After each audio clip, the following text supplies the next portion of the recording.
It was a gun. I'm not voting. If we want to build our nation. The problem with the Somalians. Just want to experience something else than a black man. Move on, move Can't be forward. like a horse with blinkers on. Honestly say, I was about to have Corrupt sex and then I pulled crap, up. but it's nice.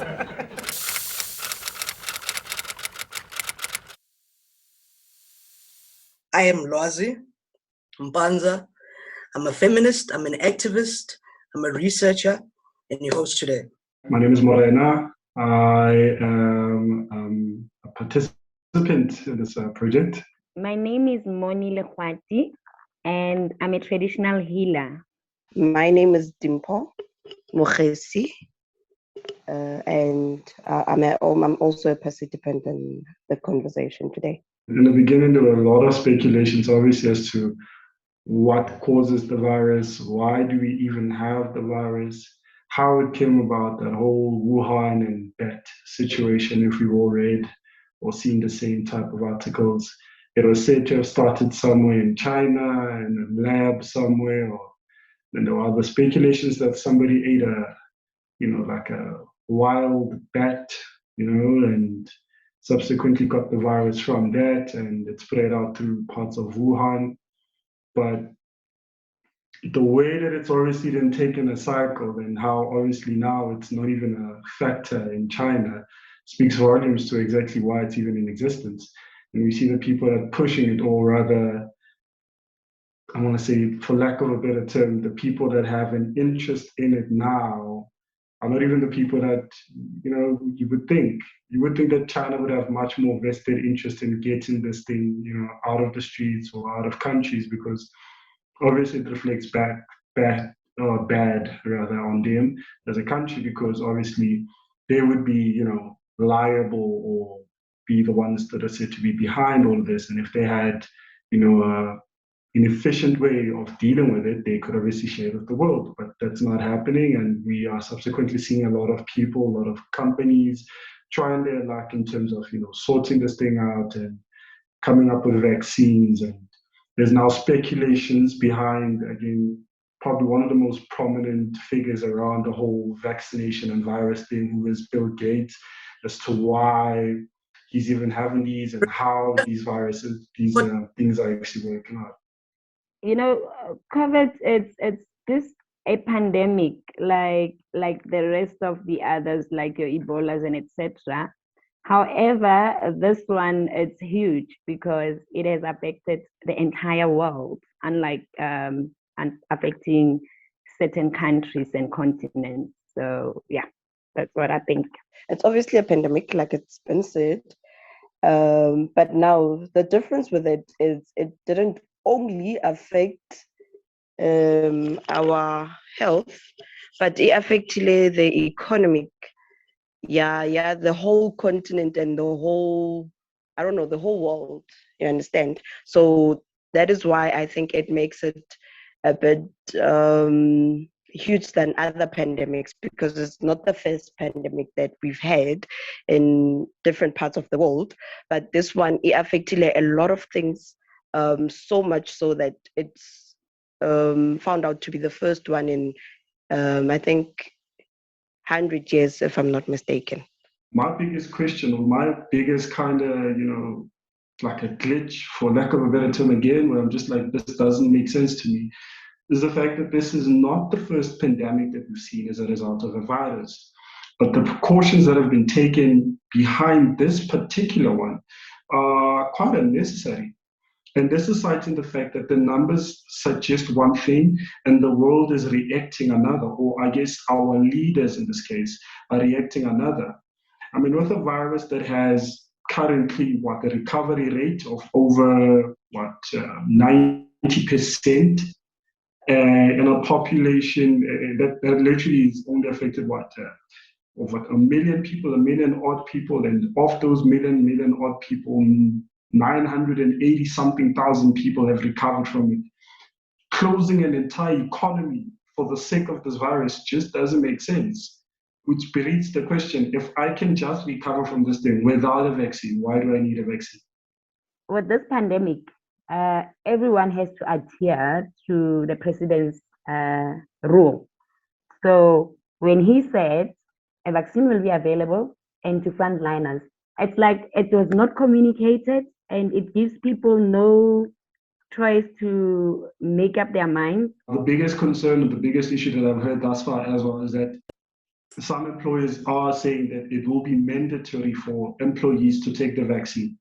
Obviously, if you refuse, then that means there might be some repercussion with regards to your work. Now, nobody wants to lose their job. We've seen already people losing their jobs as a result of this thing. And obviously, if there's a vaccine and they say take the vaccine or lose your job, more likely than not, you're going to take the vaccine. The way it came out, it's like it's a must. It's a do. It's either you're in or out. So, however, yes, I also feel that it's violation to one's constitutional rights. I know someone that works actually in the health sector. They're a nurse. They work for one of the hospitals around my area. And they were saying to me that they've been approached and they've been informed that a vaccine will be available. And they have an option whether or not they can take the vaccine. But it is important that they note that if they do not take the vaccine, that means they pose a threat to obviously then people that come into the hospital. But with the vaccine, they are of no threat to anyone because they obviously cannot contract the virus and they can obviously then be much more efficient on their job. Morena, that's actually shocking to hear because so far, the first batch that was launched, we were told that the rollout would be for the health frontliners. So True. imagine the predicament that health workers have already, or the challenges that they face, right? It is infringing on one's constitutional rights that 100%. No one should be forced to medical treatment. It is good for the government to be spreading and educating people about protection and so forth. But my thinking is, I think people are dying from the anxiety and and also by the way the message is communicated. If government can actually tell people to say there are options and also include us there to say, look, depending on one immune system, but traditional healers are also able to assist us in getting this thing down. But the fact that they're not even communicating all that, we left out, and people think if I cannot get a bed in hospital, like now it's packed. And already, a mindset is something else. You die from just the anxiety, not because of the pandemic. And as far as proving whether or not these things work, remember every vaccine has to pass human trials first. And with the Johnson & Johnson vaccine, their one came after Pfizer first came and said, we have a vaccine that will be efficient against this thing. And I'm not sure what's going on around Pfizer right now, or why we haven't seen anything from them as South Africa as yet, or what our government is doing in terms of communication with them. But Johnson & Johnson was the second company to come up and say, we have a vaccine. And its efficacy, I think, is around 90% against the virus itself.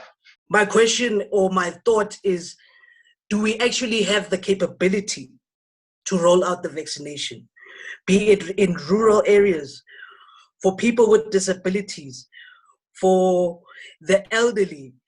And if now people in the rurals need to then now register, probably online, to get vaccinated, do they have resources? And how will that go about? There's a whole lot of things that they're saying to us which don't make sense. If I have to register online for it and I don't have the resources, and this vaccine, Utoguti, it's what I need to get well, then what? Do you understand? It's for me, there's a whole lot of things that I'm unsure about when it comes to the vaccine that are making me not to want to get vaccinated. All people, they want to believe that they need to be listening to the government. And if government says there's goals, and now their fear is they are at the prime age where they're fearing for their lives to say, I'm not going to make it through. I'm 50 above, you know. If they could be educating people to say, let's not only rely on the vaccine, but because, I mean, government cannot play God. Only God knows when it's time to go. So they should not actually stigmatize people's minds about this vaccine. Government has got to somehow also give us the pros and cons of the vaccination. From what I've researched or from what I've seen on the internet about it has a lot of terms and conditions in the age restriction for one, and two, there hasn't been any research or study of safety for pregnant and breastfeeding women, and the symptoms, the after effects rather of the vaccine, apparently it's the signs and symptoms of the COVID itself. So for me, now, it makes me very skeptical to even say, okay, fine, I'll take the vaccine. If side effects are are the same as umang ingiphethe, mangiceda ukujovela ukuthi ingasangiphathi, but what I'm going to get, it's the signs and symptoms as side effects. And I have kids. So if abantwana bami, they can't be vaccinated, and yet mina ngiyakhona vaccinated, what is it saying? Why abantwana bangakhona ukuthi ba vaccine if lento lena has been tested and it's safe to use? You understand? So that is the reason mina I'm not gonna vaccinate, and I don't feel like I want my family to vaccinate as well, because there's a whole lot of things they haven't been proven around this vaccine. Remember, with the vaccine, you are essentially being injected with the virus. Okay, so I'm not a scientist or anything like that, but as far as I understand, or from what I can understand, is that the harmful bacteria are removed essentially from it, right? You get the shot, and then what that does, it enables your body to create antibodies to fight off the virus. Same thing, same process, same thing that they use for flu is the same thing that they use for every other vaccine. It's essentially a shot of the actual virus that you get to allow your body to create antibodies, so that when you actually get the virus, your body is much more, it finds it easier, or is much more, equipped to fight off the virus without, any major side effects, or you even getting sick in some instances. So that's how generally viruses or vaccines are created. The actual virus is what you get on that shot. My dream would be that it's treated in the manner that it should, and not how, I'm going to say again, for lack of a better term, any sort of evidence, superpowers are saying it must be treated, because, wow, people are losing jobs and it's just not right. My dream is to wake up in a South Africa where it is free of COVID, with the hope that our economy will still be strong and less lives are demanded from the virus. My dream is I wish the government could recognize the traditional healers, and more especially in terms of that we also are gifted in healing people. I wish for South Africa that there's no pandemic but I also wish for a South Africa where our government takes us seriously as the people. Yazi, you should ever sit and talk with people, or else take a walk and create a straight talk. Talk what is nice, it will make you feel stronger. Listen what is right and say what is wrong. You should ever sit and talk with people, or else take a walk and create a straight talk. Talk what is nice, it will make you feel stronger. Listen what is right and say what is wrong.